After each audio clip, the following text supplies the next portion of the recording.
It's Thursday, which means we're going to wrap up the week today. This is going to be the final bucket talk for the day. We're taking the things that I talked about on Monday and taking those things that I talked about on Monday, and we're making them, we broke them down in individual pieces. And I talked about your most valuable asset, protecting your most valuable asset. And I gave you three. The first one was your time and energy. So we looked at that on Tuesday.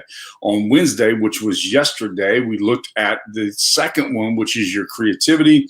And then today we're going to look at the third one, and that's your mental acuity. And so I'm going to share with you some things that I think will help you to develop better mental acuity. And that mental acuity is, by definition, your ability to process thought.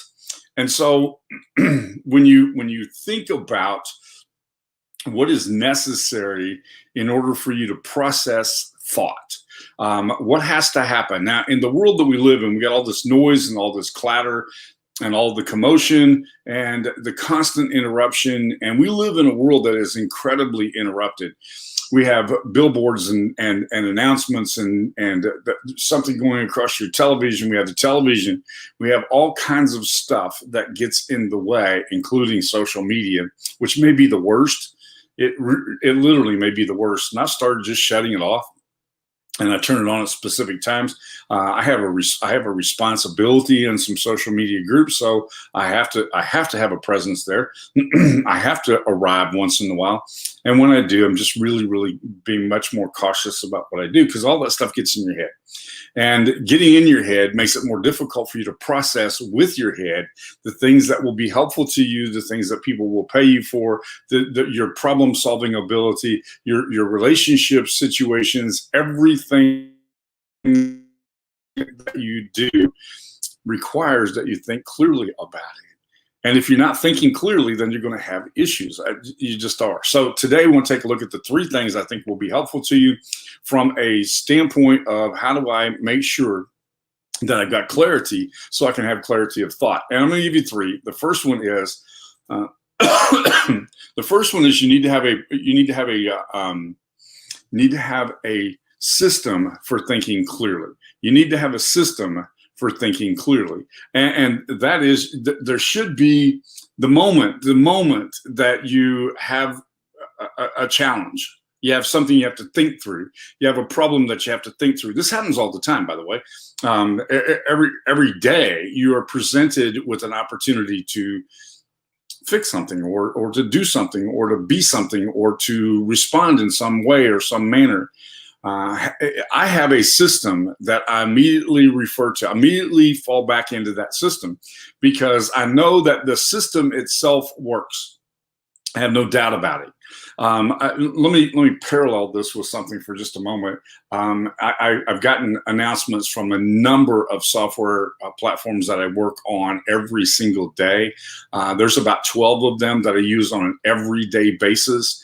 And I think I've gotten 4 announcements.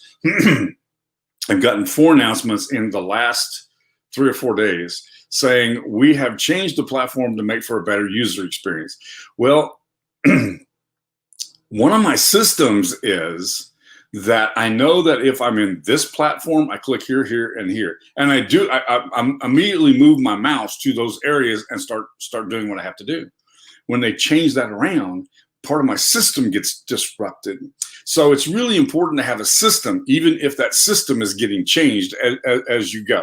So that mental muscle memory should kick in when you have an opportunity to think. This is a fascinating book, and I'm going to talk about it with the second one.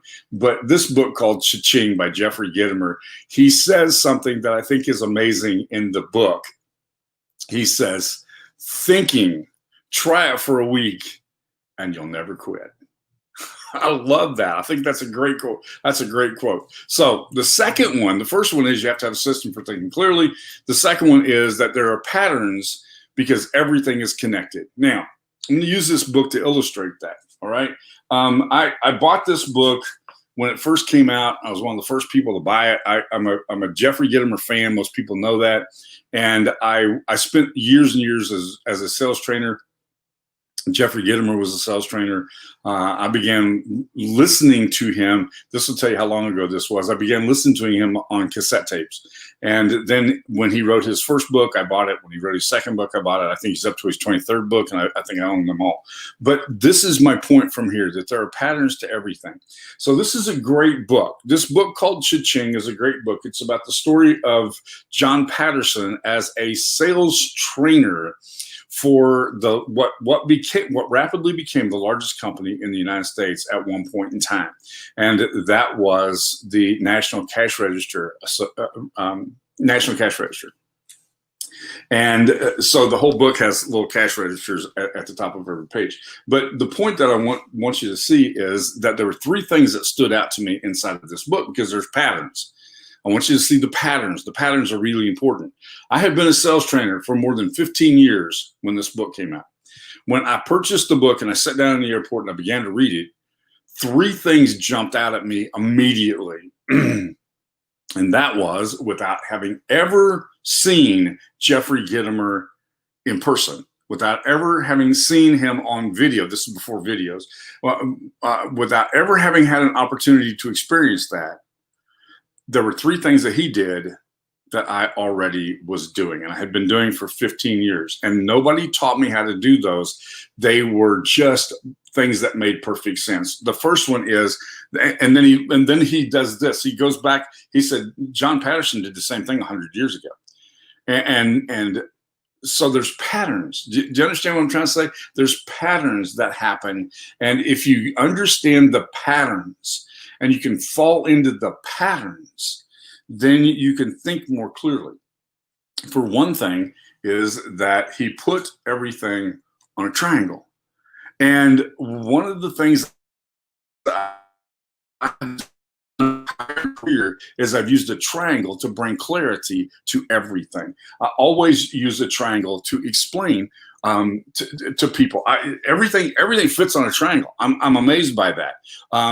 That's a pattern. That's a pattern that becomes really simple. Sometimes trying to think through something, the very first thing I do is I create a triangle. Now, I'm not trying to point anything out on this board over here, but if you'll notice, there's three columns. I'm going the wrong way. 1, 2, three. I can't think backwards. There's three columns there, and the three columns are 3 points on a triangle. You understand? Almost everything falls into three categories, and one of them has three categories to it. Do you see that? Patterns develop. And so the process of pattern becomes really important, and the triangle was the thing.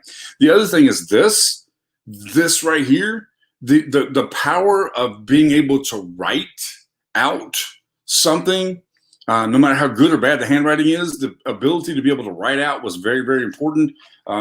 Something that John Patterson did, something that Jeffrey Gitomer did, and something that I had been doing for 15 years. We were given this, when I went to work for the insurance company, we were given this elaborate equipment that we could haul around, and I happen to have the control right here. We were getting, because this has never been used. This was for me to control my PowerPoint presenter, and we had these PowerPoint presentations that we would do in a room full of 8 people, and it's like, that's ridiculous. I'm sorry, that's ridiculous. Or we do it in a room full of 80 people. That started to make more sense, but I still didn't like it. And I preferred to do this right here. And let me tell you the reason why this became so powerful is because I would go back to an office that I had been in and trained 3 months or 6 months earlier, and that stuff was still on the wall. Now, you begin to understand the value of what you have and what you communicate if they leave it on the wall. Oh, yeah, we refer to that during our sales meetings. Oh, yeah, we refer to that when we bring somebody in to interview. That became extremely important. Now, this is a whole different problem up here on the wall here. But one of the first things that I do in that pattern is I revert to those things. And the third thing that jumped out at me from this book was that John Patterson had done this. He had this training that went for each one of these fingers. And how many times if you've watched Bucket Talks very often at all, you've seen me hold up my hand, and I'll have 5 points that come to that. I frequently just have 3, but never more than 5. And John Patterson said, don't ever use more than 5. And you've heard me say that over and over again, don't ever use more than 5, because 5 fits on your fingers. It makes it easier for you to think. Patterns begin to develop. I was reading a book over the weekend. 2 weekends ago, and it was the book Writing to Learn. And one of the things I noticed in the book Writing to Learn was really fascinating to me. Hey, Andy, good to see you, man. One of the things that really fascinated me in that book was he was talking about, of all things, talking about writing across the curriculum, and he was talking about chemistry and how important a system for thinking was. And he showed and I was fascinated by this, that there's this the man who developed the periodic element of tables, there were only 56 that were known then. There's 117 today. There were only 56 that were known then. And he literally created the a table of periodic element, the periodic table of elements. He created that table with empty spaces, saying one of these days we're going to discover an element and it's going to fit here, because there's a pattern to everything. And sure enough, he was right about most of them. And there's still some blanks in his original layout, but that was more than 140 years ago. There's still some blanks in there. Maybe there's some things yet to be discovered. I don't know. But there was only 56 when he developed that, and there's, I don't know, whatever that comes to now, 60 more. And he knew where those 60 spots were going to go. There's a pattern to everything. One of the things that helps you think mentally is that you understand these are patterns. I got a phone call one day that wasn't very pleasant. Somebody was really upset with me from the legal department at the insurance company. Imagine that. And he called and I said, listen, there's two kinds of people in the world. And one of those kinds of people are going to have real issues with me. The first kind of people are people who believe that there's a pattern, and that if you understand the pattern and if you follow the pattern, then you'll be able to be successful.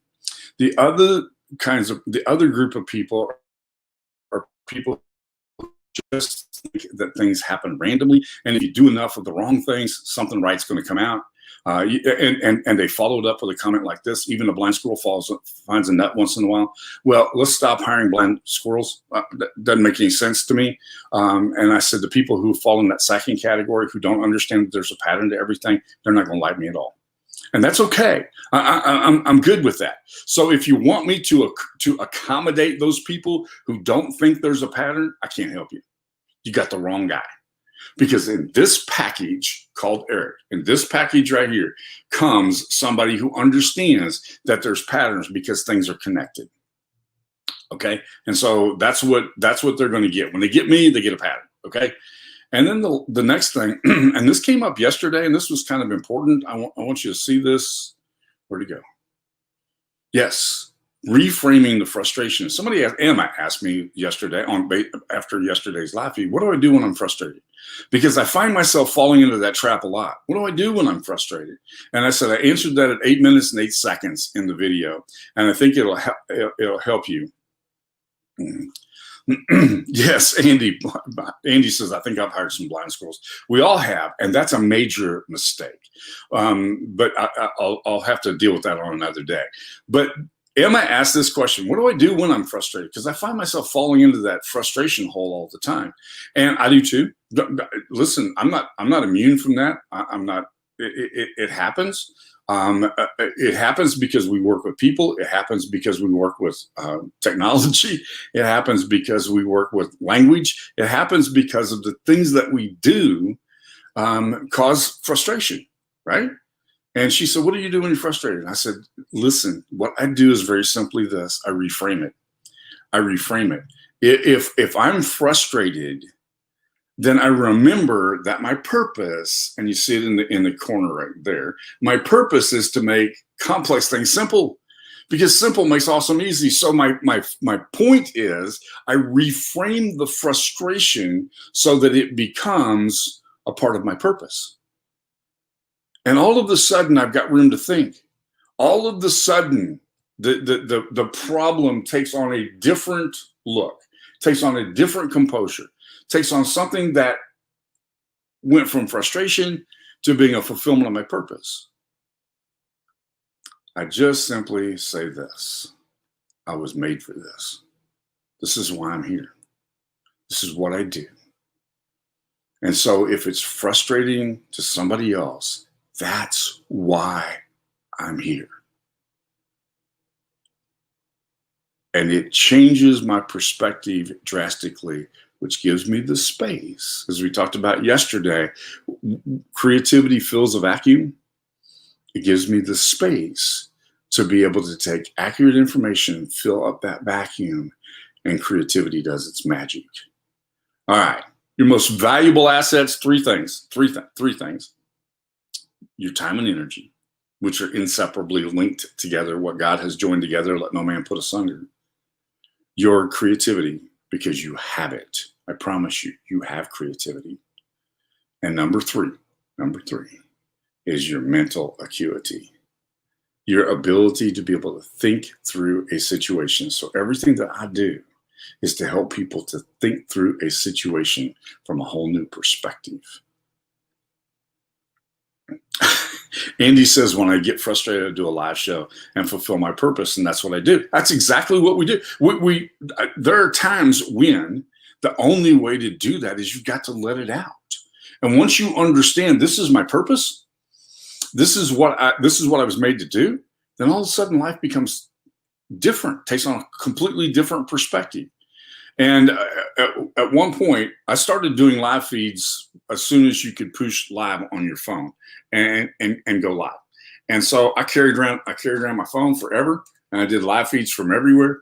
And the first, I used to talk about this all the time. The first 100 live feeds that I did, I had double sticky tape or one of those little suction cup things, and I had my phone on a stack of books in my office. And then I bought a little tripod, and then I bought a bigger tripod, and I'm 6'5", so I had to get a really tall tripod. And I finally have a tripod that fit that I can. I used to have. Some of you have seen the setup I had in my backyard. I used to set my tripod on 3 cinder blocks and get it up that I could see. And then one day there was a bucket in my backyard, and I said, I'll just sit down on the bucket. Oh, wait a minute. Let's call this bucket toss, because you used to sit on a bucket. You used to sit on a bucket and talk to your dad in the barn, and that was awesome. And maybe those conversations with your dad in the barn might be beneficial to somebody. So we started calling it bucket talks, because I could get down to the height of my camera on the tripod. Now, Andy's asked about, was it Blab or Meerkat? Actually, I started out the day that Facebook made Facebook Lives available.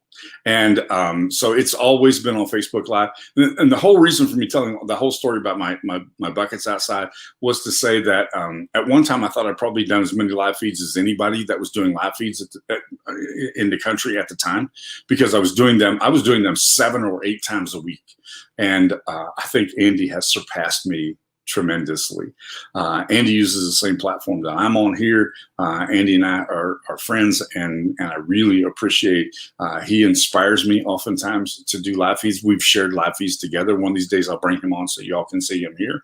I've been on his live feeds, and so it's a pretty cool opportunity to be able to create that community that we can do back and forth that way. And I think it's pretty awesome. Andy's probably, Andy's got a product right now. Andy, tell us if I'm right. He has a product right now training people on how to use StreamYard to do live streaming like this.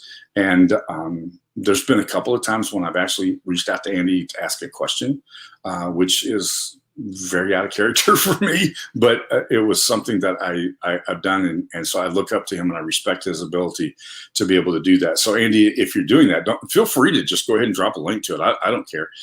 Drop a link here. I may offer the same thing to my audience at some point in time, but this is much longer than a normal bucket talk, and that happens anytime Andy shows up. It's got to be what it is.